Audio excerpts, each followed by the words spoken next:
Good morning everyone. In question number 10, actually we are discussing about the trade discount and cash discount. This question take the combination both entry in a single transaction, both account trade discount account and cash discount account in a single transaction. तो start करते इसको देखिएगा. On 6th of January, purchase goods from Henry for rupees 50,000 on 10% trade discount. Goods cost जो दी हुई है आपको कितनी दी हुई है 50,000 दी हुई है और उसकी जो वैल्यू दी हुई है कितनी दी हुई है वो दी हुई है 10% ट्रेड डिस्काउंट के साथ में आप लोगों को इसकी वैल्यू दी हुई है जो आप लोगों ने देखा यहाँ पे 50% 10% ट्रेड डिस्काउंट के साथ में एंड 4% जो दिया वो कितना दिया cash discount and paid 60% immediately by the cheque. ऐसे क्वेश्चन को यदि अपन सोल्व करते हैं तो ऐसे क्वेश्चन में आप लोगों को जरूर प्रॉब्लम्स आएगी क्योंकि यदि क्वेश्चन के अंदर पहले तो कंसेप्ट देखना एंट्री करना सिंपल है क्योंकि आप लोगों ने दो क्वेश्चन पहले भी ऐसे कर चुके हो जिसके अकॉर्डिंग आप लोगों ने देखा कि एंट्री कैसे करोगे और एंट्री का फॉर्मेट आप लोग समझ चुके हो. अब आपको एंट्री में प्रॉब्लम नहीं है.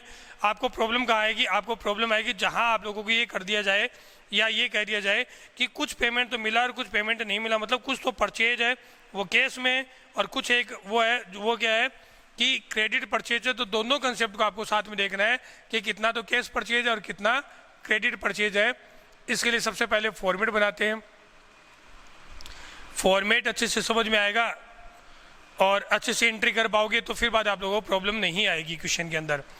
क्वेश्चन को समझने के लिए क्वेश्चन में कितना तो परचेज रखा गया है और कितना कैश डिस्काउंट के अकॉर्डिंग कंसेप्ट में एंट्री दी हुई है दोनों को देखना और दोनों की अकॉर्डिंग एंट्री अपन लोग करेंगे साथ साथ में जैसा क्वेश्चन में कहा जाएगा वैसे वैसे देखिएगा. तो पहले फॉर्मेट बना लेते हैं. सारी एंट्री जो भी आप करते हो उसको कंप्लीट फॉर्मेट में करना. फॉर्मेट की एंट्री करते हो तो ये जो फॉर्मेट तैयार होगा वो पेंसिल से तैयार होगा. उसके बाद में जो नरेशन दोगे वो पेंसिल से दोगे. जहाँ जहाँ आपको लाइन ड्रॉ करनी है वो सब पेंसिल से यूज करोगे वहाँ पर. और उसके बाद में जहाँ एंट्री लिखते हो जहाँ जन एंट्री दोगे वो जन एंट्री आपको ब्लू पेन से देनी है. ये पॉइंट ध्यान रखना है. तो इसी के अकॉर्डिंग अपन लोगों ने अभी तक फॉर्मेट बनाया. Date, particular, amount, ledger, folio, debit and credit. Format आपको पता ही है तो इसको आगे कैसे करोगे वो देखिएगा. On the date of 6th of January 2017, 6th of January, purchase goods from Henry for rupees 50,000. तो गुड्स परचेज किया. परचेज हमेशा डेबिट होता है.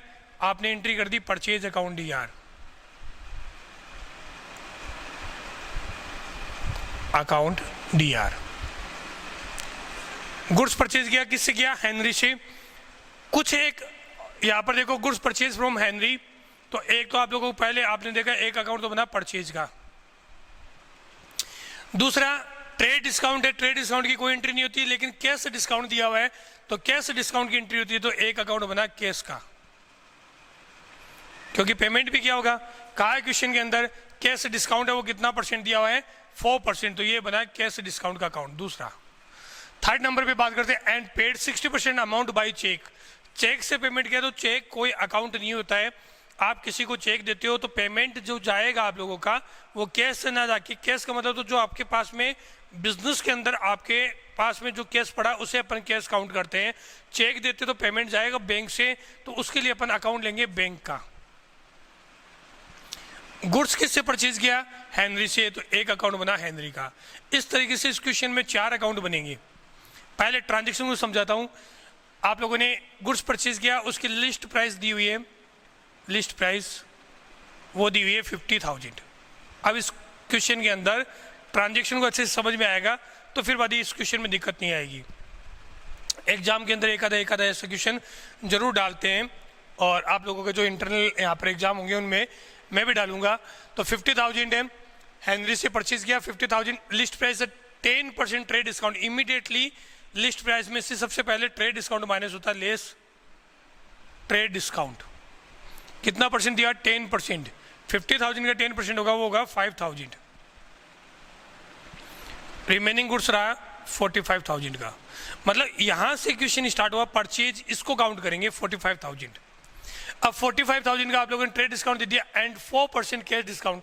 कैश डिस्काउंट उन्हीं को देंगे जिसका पेमेंट कैश में हो रहा है, जिसका पेमेंट कैश में नहीं उसको कैश डिस्काउंट भी नहीं। फिर आगे देखो 60% अमाउंट पेड बाय चेक, मतलब इसका 60% का पेमेंट हुआ है और 40% का नहीं हुआ। इसके दो पार्ट कर दिए, 60% और 40%। 40% कैलकुलेट करोगे तो आएगा 18,000 और 60% इसका आएगा 27,000। ये 27 ये तो कैश में है और ये 40% वो है क्रेडिट में, उधार में। जो 27,000 का कैश परचेज हुआ है उस कैश परचेज पे ही कैश डिस्काउंट लगता है। कैश डिस्काउंट कितना है? 4%, मतलब इसका 4% डिस्काउंट मिलेगा, इसका नहीं मिलेगा। तो ये 27,000 है, उसका कैश डिस्काउंट देंगे लेस 4% कैश डिस्काउंट। और कैश डिस्काउंट इसका कैलकुलेट करोगे 1% होगा 270, 2% होगा 540 और 4% होगा इसका 1,080 रुपीज़। तो 1,080 रुपीज़ का डिस्काउंट इसको दिया जाएगा। कैलकुलेट करते 2 9 6 26,920 रुपीज़। 26,000 में 20 प्लस करोगे, सॉरी 25,920 रुपीज़। 25,920 रुपीज़ का पेमेंट हुआ है जो आप लोगों ने बैंक के थ्रू पेमेंट किया है। तो ये वैल्यू तो बनी बैंक की, ये बना कैश डिस्काउंट, ये बैंक का, और ये आप लोगों का क्रेडिट में। क्रेडिट में किसी से परचेज करते हैं उस बंदे का नाम आता है। अब देखो कैसे एंट्री करेंगे। एंट्री कंसेप्ट वगैरह छोड़ो, आप लोगों को जो रूल बताएं उन रूल को भी अपन साइड में करते हैं, सिंपल एंट्री करते हैं। परचेज हमेशा पता है डेबिट होता है, और परचेज कितना हुआ? 45,000 परचेज हुआ, तो परचेज अकाउंट यार मैंने यहाँ लिख दिया 45,000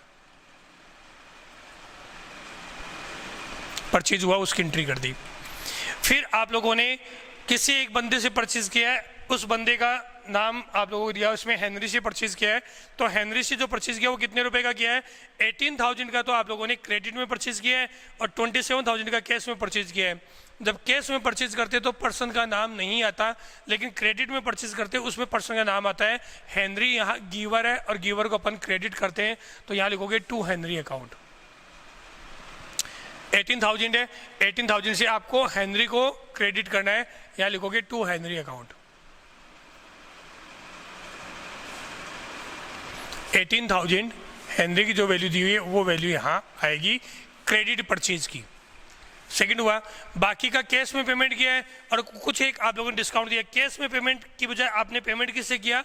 बैंक से। तो बैंक का पेमेंट हुआ वो लिखोगे बैंक के according to bank account. Bank में पेमेंट किया 25,920, तो 25,920। बैंक भी क्या होता है? आर्टिफिशियल पर्सनल अकाउंट होता है, और बैंक पैसा दे रहा है, आप लोगों ने चेक बना के दे दिया, अगला बंदा बैंक से पैसा लेकर जाएगा, मतलब बैंक क्या है? Giver, credit to giver, bank को क्रेडिट करना है। कैश के बाद में जहां बैंक या कैश आता है वहीं क्या आता है? डिस्काउंट, क्योंकि ये अपने लिए लॉस है, सॉरी परचेज किया तो इनकम है, और इनकम को अपन क्या करते हैं? क्रेडिट करते हैं। 1,080 रुपीज़ का कम पेमेंट करना पड़ा, तो आप लोग यहाँ लिखोगे to discount received, to discount received account 1,080 rupees. इन तीनों का टोटल 45 होना चाहिए। चेक करते हैं, 25 प्लस ये गया 27, 27 प्लस 8 35 प्लस 10 45,000 कंप्लीट सही है। Goods purchase and discount received, पूरी डिटेल लिख सकते हो कि 40% का पेमेंट कैश में हुआ है, सॉरी 40% का क्रेडिट में और 60% का कैश में। ये डिटेल भी आप लोग यहाँ पर शो कर सकते हो। तो ये फर्स्ट एंट्री अपन लोगों ने की। ये जो फॉर्मेट बनाया मैंने यहाँ पे, मेन इसी को समझना है। अभी और भी अकाउंट आएंगे उनमें और समझाएंगे, एक और देख लीजिएगा। नेक्स्ट एंट्री है वह boat goods from Amit for ₹2 lakh. Goods कितने का परचेज किया? कॉस्ट प्राइस दिए 2 लाख। ए टर्म 5% के डिस्काउंट, 5% तो कैश डिस्काउंट है एंड 20% ट्रेड डिस्काउंट है। ये ट्रेड डिस्काउंट आ गया। Paid 3/4 of the amount in case at purchase, जब परचेज किया उसी टाइम पे 3/4 का पेमेंट हुआ है। तो जब इसकी एंट्री करते हो तो डेट आएगी 15 जनवरी। अमित से गुड्स परचेज किया है और लिस्ट प्राइस दी वो कितनी दी हुई है? 2 लाख। यहाँ लिखा लिस्ट प्राइस 2 लाख। सबसे पहले क्या करते हैं, ट्रेड डिस्काउंट माइनस करते हैं। हो सकता है कि आपको पहले कैश डिस्काउंट दिया है, तो इसका मतलब ये नहीं कि कैश डिस्काउंट माइनस कर दोगे, क्योंकि कैश डिस्काउंट तो कैश परचेज में मिलता है। ट्रेड डिस्काउंट यहाँ 20% दिया हुआ आप लोगों को, तो 20% इसका वैल्यू कैलकुलेट करोगे, वो आएगा 40,000 माइनस की वैल्यू, तो रिमेनिंग वैल्यू रहेगी 1,60,000। इस 160 के दो पार्ट करोगे। कुछ तो पेमेंट आप लोगों ने किया है, कुछ एक का क्रेडिट में है, तो जो पेमेंट किया उसके अकॉर्डिंग देते 40% कर दिया। कैश डिस्काउंट सिर्फ कैश वाले भी मिलेगा, यहाँ लिखा हुआ 3/4 of the amount in cash, तो 3/4 इसका कैलकुलेट करोगे 1,60,000 दिया हुआ है, इसका 3/4 कैलकुलेट करोगे तो ये वैल्यू आएगी 1,20,000। तो क्या हुआ कैश में, तो यहाँ लिख देता हूँ 120 तो कैश की वैल्यू, और 40,000 वो क्या हो गया क्रेडिट की वैल्यू। ये तो क्रेडिट है और ये कैश है। बैंक का ट्रांजैक्शन नहीं, कैश ही लिखा हुआ है, मतलब कैश ही वर्ड यूज करोगे। अब जो कैश परचेज किया आप लोगों ने, उस पर कैश डिस्काउंट लगेगा, और वो कैश डिस्काउंट कितना है 5% कैश डिस्काउंट, तो 120 का 5% कैलकुलेट करोगे तो वैल्यू आएगी 6,000। 120 का 5% है, वैल्यू आई 6,000, रिमेनिंग रह गया 1,14,000। ये तो कैश में पेमेंट किया, ये कैश डिस्काउंट का हुआ, और ये परचेज क्रेडिट परचेज हुआ, और ये टोटल परचेज आप लोगों का 160 का। जैसे मैंने बताया था कि सबसे पहले परचेज होता है, और परचेज हमेशा क्या होता है डेबिट, तो आप लोगों को परचेज को शो करना है, यहाँ लिखोगे purchase account DR, purchase account DR। Purchase 160, तो यहाँ 1,60,000 शो करते हैं, 1,60,000 परचेज की शो कर दी। उसके बाद में आपको देखना है कि क्रेडिट में जो परचेज किया है वो किससे किया है, अमित से परचेज किया है, और क्रेडिट में जो परचेज करते हैं तो जिस बंदे से परचेज किया है उसका नाम आएगा credit to giver, debit to receiver, credit to giver. Amit के अंदर पर्सनल रूल लगेगा, तो यहाँ लिखोगे to Amit account, Amit account, to Amit account.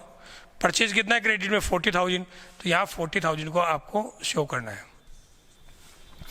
फिर रह गए, एक तो कैश में पेमेंट किया तो क्रेडिट वोर्स गोज आउट, और डिस्काउंट रिसीव हुआ है 6,000, डिस्काउंट रिसीव हमेशा क्रेडिट होता है, जिस साइड में कैश है उधर ही आएगा, तो यहाँ लिख देता हूँ to cash account,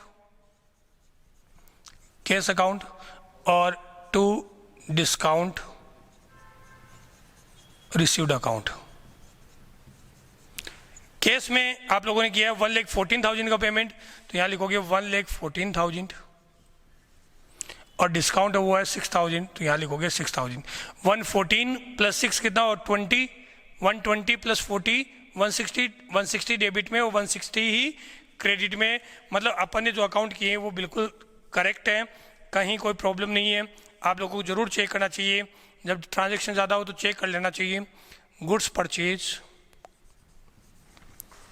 and discount received, complete detail भी लिख सकते हो।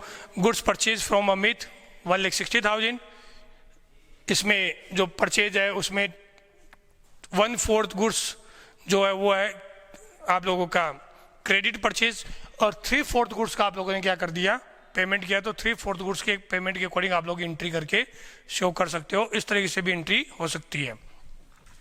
अब करते हैं 18 को, सोल्ड गुड्स टू शेरपा, आप लोगों ने गुड्स सेल किया है, पर्सन का नाम याद दिया हुआ है, at the list price of ₹50,000। ये दोनों परचेज के ट्रांजेक्शन और ये सेल का ट्रांजेक्शन, इसके अलावा कुछ नहीं है। लेस 20% ट्रेड डिस्काउंट, ये 20% ट्रेड डिस्काउंट दिया हुआ है, एंड 4% के डिस्काउंट गिवन है। If the payment is made with in 7 days, 4% के डिस्काउंट कब होगा, जब पेमेंट 7 डेज में होगा। 75% payment is received by cheque on 23rd of January। Immediately cash receive नहीं हो रहा है, कब हो रहा है 23rd of January को मिल रहा है, और आप लोग सेल कब कर रहे हो 18th of January को कर रहे हो। तो सबसे पहले गुड्स सेल करने की एंट्री करोगे, जब गुड्स से परचेज हमेशा डेबिट और सेल्स हमेशा क्रेडिट। डेट दी हुई 18th of January, तो यहाँ लिखोगे 18th of January। किसको सेल किया, शेरपा, तो यहाँ लिखोगे शेरपा अकाउंट डेबिट, और सेल किया है तो यहाँ लिखोगे टू सेल्स अकाउंट। अब आप ये सोच रहे हो कि यहाँ पे कैश डिस्काउंट की एंट्री क्यों नहीं हुई। अरे पेमेंट जो आ रहा है वो कब आ रहा है 23rd of January को, जिस दिन पेमेंट आएगा उस दिन डिस्काउंट लगेगा। अभी सिर्फ आपको ट्रेड डिस्काउंट देना है। 50,000 का गुड्स है, लिस्ट प्राइस कितनी दी है 50,000, इसका 20% कैलकुलेट करोगे कितना आएगा 10,000। तो 10,000 माइनस किया मतलब 40,000 का सेल है, आपको सिर्फ 40,000 से ही एंट्री करनी है, बाकी ट्रांजैक्शन यहाँ नहीं होंगे। क्यों नहीं होंगे? क्योंकि इमीडिएटली कैश नहीं आ रहा, इमीडिएटली कैश आता तो अपन एंट्री करते हैं, और यहाँ पर आप लोगों का कैश आ रहा है वो 23 जनवरी को आ रहा है। तो 23 जनवरी को करोगे goods sold to Sherpa at the trade discount 20%। पूरा नरेशन लिख सकते हो, शॉर्ट में लिख सकते हो, नरेशन लिखना जरूरी है, आप लोगों को समझ में आना चाहिए। 18 जनवरी को किया, उसके बाद आपको 25 जनवरी दिया है, लेकिन उससे पहले 23 जनवरी को इसका पेमेंट आ चुका है। अब ये देखना है कि आप लोगों ने जो सेल किया उसमें डिस्काउंट की कंडीशन क्या दी है, 4% का discount if the payment is made with in 7 days. 7 days में पेमेंट होता है तो, और यहाँ डेट क्या दी है 18 जनवरी को अपन ने इस कंडीशन पे सेल किया था। 18 में 7 प्लस करोगे तो कितना होगा 25 जनवरी। तो 25 जनवरी तक यदि ये पेमेंट करता तो डिस्काउंट मिलेगा। इसने 75% पेमेंट किया, लेकिन कब कर दिया 23 को ही, इसका मतलब इसको डिस्काउंट दिया जाएगा। 23 जनवरी को पेमेंट आया तो 23 जनवरी की एंट्री होगी। कैश रिसीव किया तो कैश हमेशा डेबिट होता है, जब रिसीव करते हो तो कैश अकाउंट DR। डिस्काउंट आप लोगों ने अब दिया है तो discount allowed account DR, allowed account DR। Cash payment किससे रिसीव हुआ, शेरपा से। हु इज द गिवर, तो शेरपाज अकाउंट।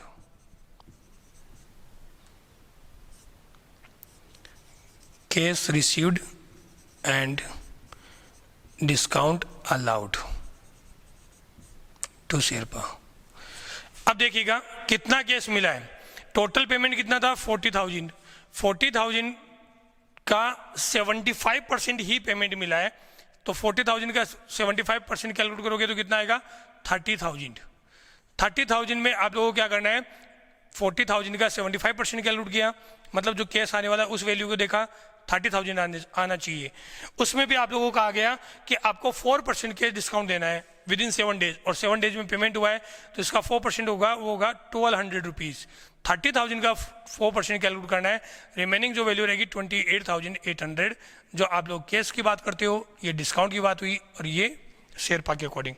तो यहाँ पर कैश आया 28,800, डिस्काउंट आप लोगों ने अलाउ किया वो किया है 1200 रुपीज़। टोटल जो पेमेंट बना 30,000। ये 23 जनवरी को ट्रांजैक्शन कंप्लीट हुआ। फिर नेक्स्ट ट्रांजैक्शन देखिएगा, नेक्स्ट ट्रांजैक्शन इसके बाद में इसका 25% पेमेंट कब आया उसके बारे में कोई डिटेल नहीं दी हुई, आप लोग भी एंट्री नहीं करोगे। यदि आपको कहता कि 2 दिन के बाद या 5 दिन के बाद में आया तो उस पर डिस्काउंट नहीं लगता, क्योंकि 25 जनवरी के बाद में आ रहा है तो डिस्काउंट नहीं है, 7 डेज में आना चाहिए था।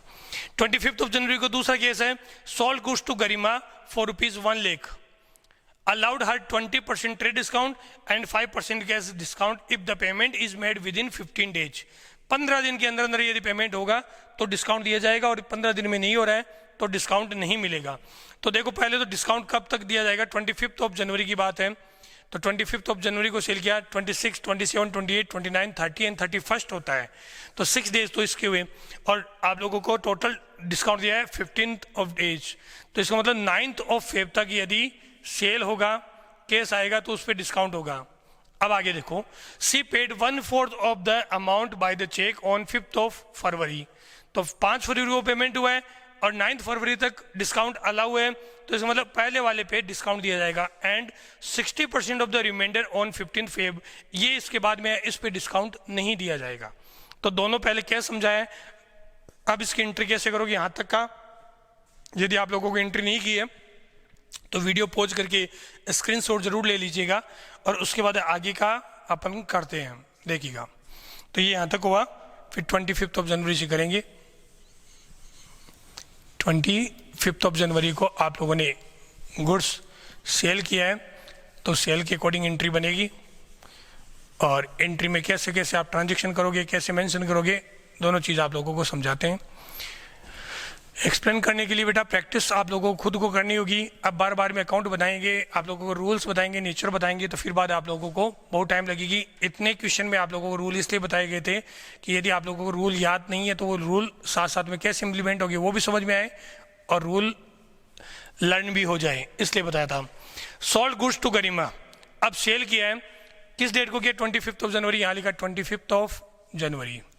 गरिमा को सेल किया है यहाँ पे, तो यहाँ देखो एक तो गरिमा का अकाउंट बना, सेल किया है तो एक सेल्स का अकाउंट बना, और उसी दिन पेमेंट आया नहीं है तो गरिमा को सिर्फ सेल करने की एंट्री करनी है। आप एंट्री करोगे Garima's account DR to sales account,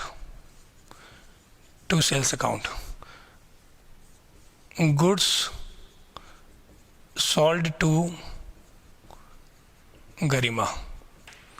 ये अपन लोगों ने एंट्री की सेल्स की। कितने रुपए का गुड सेल किया है?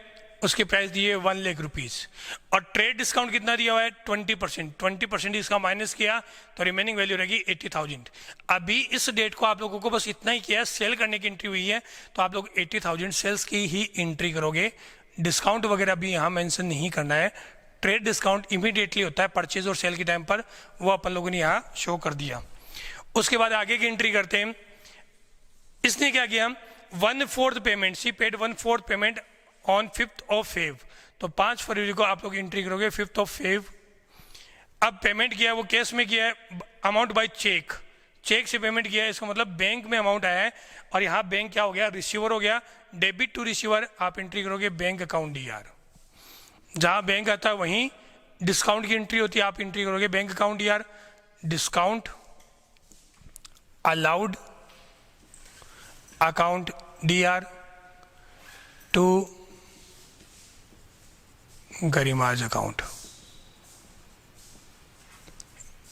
Cash received and discount allow to Garima, cash received and discount allow to Garima. अब कितना कैश आया और कितना डिस्काउंट अपन लोगों ने अलाउ किया है उसकी कैलकुलेशन करते देखिएगा। डिस्काउंट की बात करते हैं तो सबसे पहले क्वेश्चन में 80,000 आने वाला था, 1/4 अमाउंट आया है 80,000 का, 1/4 कैलकुलेट करते हैं, जो वैल्यू बनी 20,000। 20,000 पे आप लोग डिस्काउंट दे रहे हो, और कैश डिस्काउंट का अमाउंट है वो 5% है, यदि विदिन 15 डेज पेमेंट होता है तो, और ये 15 डेज में हो रहा है 5 Feb को कर रहे हो तो इसका 5% कैलकुलेट करोगे तो वैल्यू आएगी 1,000 रुपीज़। ये डिस्काउंट की वैल्यू हुई। टोटल 19,000 कैश रिसीव करोगे, तो बैंक में अमाउंट जो चेक का आएगा वो कितना आएगा? 19,000। 1,000 रुपीज़ किसकी वैल्यू हुई? डिस्काउंट की। टोटल गरिमा का अकाउंट सेटल किया 20,000। ये तो बात हुई इसके अंदर। अब देखो गरिमा का पेमेंट कितना बन रहा था? 80,000 का टोटल पेमेंट बन रहा था, 80,000, जिसमें से आप लोगों ने कितने का सेटल कर लिया? 20,000 का अकाउंट सेटल हो चुका है। रिमेनिंग कितना रहा? 60,000। रिमेनिंग क्यों कैलकुलेट किया? आगे के पोर्शन के लिए। एंड 60% ऑफ द रिमाइंडर, मतलब रिमेनिंग का 60% ऑन 15 Feb को आप लोगों ने क्या किया है? कैश रिसीव किया है। तो ये रिमेनिंग का 15% कैलकुलेट करना है। रिमेनिंग का 15% कैलकुलेट करते हो, 60%, तो इसकी वैल्यू कैलकुलेट करोगे तो ये आएगा 36,000। 36,000 आप लोगों ने कैश रिसीव किया है, और वो भी कैश में दिया हुआ है। तो 15 Feb को करोगे 15 Feb। क्या अब यहाँ पर डिस्काउंट लगेगा? नहीं लगेगा। क्यों नहीं लगेगा? क्योंकि 15 डेज के अंदर पेमेंट होता तो मिलता। 25 जनवरी से काउंट करते हो तो 9 फरवरी तक यदि पेमेंट आता तो डिस्काउंट मिलता, लेकिन अब नहीं मिलेगा। 15 Feb उसके बाद में, मतलब डिस्काउंट की जो लिमिट थी वो कंप्लीट हो चुकी है। अब आपको सिर्फ कैश रिसीव करना है। कैश आता है तो कैश अकाउंट DR, और गिवर कौन है? गरिमा, तो गरिमाज अकाउंट, यहाँ लिख दो cash received from Garima, account complete. इसके अकॉर्डिंग वैल्यू जो आपकी आएगी 36,000 से आपको ये एंट्री करनी है। ये आप लोगों का इस तरीके से ये क्वेश्चन कंप्लीट हुआ। क्वेश्चन के अंदर बेटा आप लोगों को प्रैक्टिस सेल्फ करनी चाहिए। जितनी सेल्फ प्रैक्टिस करोगे उतना ही आप लोगों को बेनिफिट मिलेगा। 1-2 क्वेश्चन में हालांकि करीबन सारे क्वेश्चन कवर करवाने की कोशिश कर रहा हूँ, फिर भी कुछ क्वेश्चन में बीच में छोड़ता हूँ जो डिट्टो क्वेश्चन सिंपल है वैसे, तो आप लोगों को उनकी प्रैक्टिस सेल्फ कीजिएगा। बस आज के लिए इतना ही, बाकी अपन नेक्स्ट वीडियो में देखेंगे। Thank you, have a nice day बेटा।